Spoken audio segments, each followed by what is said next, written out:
குபேந்திரன் கருத்தை கேட்டலாம். லார்ஜ்லி மக்கள் எல்லா தேர்தல்களையும் தங்களுடைய பிரச்சனைகள் அப்படின்னு தானே பார்ப்பாங்க. அதை தாண்டி பர்செப்ஷன் வைஸ் இது ஏதாவது பெருசா பிளே பண்ணுதுன்னு பார்க்க வேண்டியிருக்கு. எனக்கு எங்க தெருவில் இருக்கிற பிரச்சனை வரைக்கும் நாடாளுமன்ற தேர்தலாக இருந்தா கூட போகக்கூடிய வேட்பாளர்கள் அவங்க சொல்லக்கூடிய முறையீடுகள் அதுவா இருக்கிறத பார்க்குறோம். ஒரு கவுன்சிலர் பிரச்சனையெல்லாம் அங்கே தான் வருது. அப்ப மக்கள் எதை பார்த்து வாக்களிக்கிறாங்கன்னு பார்க்குறீங்க? அதுல தேர்தல் வாக்குறுதிகள்ங்கிறது எவ்வளவு தூரம் இம்பாக்ட் இருக்கு? தேர்தல் வாக்குறுதிகள் ஒரு 20லிருந்து 30% தான். 70% கூட்டணி பலம் தான் பிரதானமா எதிரொலிக்கும். இந்த தேர்தல் வாக்குறுதிகள் எப்படின்னா மக்கள் மத்தியில போய் கவர்ச்சியாக சேரக்கூடிய ஒன்று. அது பாத்தீங்கன்னா 30% சொன்னேன். ஆனால் அது பேச பேச அது 70% கூட போய் தொடலாம். இப்ப காரணம் நீங்க 2006ல ஒரு ஆர்கே சொன்ன மாதிரி இந்த டிவி அதெல்லாம் ஒரு மக்கள் கிட்ட போய் சேர்ந்தது. அதுல சிதம்பரம் என்ன சொன்னார்னா, அது கொடுக்க முடியாது சொன்ன போது இந்தியாவுடைய நிதி அமைச்சர் நான் சொல்கிறேன் இது கொடுக்க முடியும் சொன்னார்.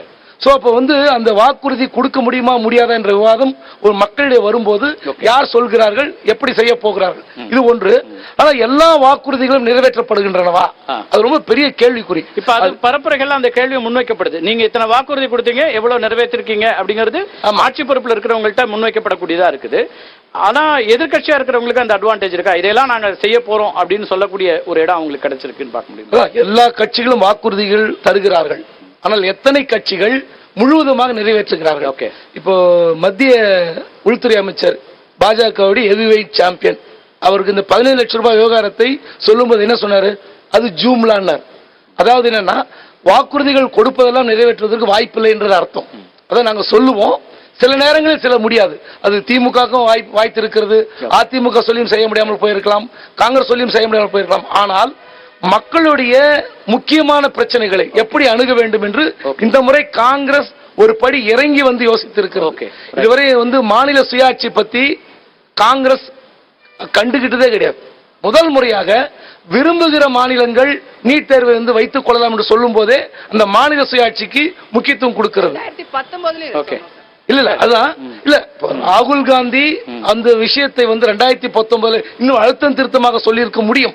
ஆனால் இந்த முறை சொல்லும் அறிக்கையா இல்ல, ஆனா அவருடைய அஷூரன்ஸா வந்துச்சுங்கிறது சுட்டிக்காட்டு. அதனால அந்த மாதிரி ஒவ்வொரு முறை இப்ப திமுக பாத்தீங்கன்னா மாதந்தோறும் மின் கட்டணம் சொன்னாங்க, அது இன்று வரை அமல்படுத்த முடியவில்லை. சோ அதுல இருக்கிற நடைமுறை சிக்கல். சோ எல்லாம் செய்தாலும் அதிமுக தரப்பு என்ன சொல்றாரு? இது வரைக்கும் எடப்பாடி பழனிசாமி அவர்கள் திமுக கொடுத்த அந்த 500 600 சில்லறையில இது வரைக்கும் ஒன்றுமே நிறைவேற்றவில்லை, பச்சை போய் சொல்கிறார் அப்படின்னு சொல்றாரு. அப்போ நிறைவேற்றினது கூட அவருக்கு தெரியாமல் சொல்கிறாரா அல்லது அதான் அரசியலா? சோ இப்படி வாக்குறுதி கேள்விகள் முன்வைக்கப்படும் அப்படிங்கிறீங்க. களத்துல இதெல்லாம் கேள்விகளா வைக்கிறாங்க. ஆனா முழுசா அதை நிறைவேற்ற முடியுதாங்கிற கேள்வியும் சேர்ந்தே வருது. வாக்குறுதிகள் பல வாக்குறுதிகள் இருக்கு, அதை பத்தி பேசலாம். ஷபீர்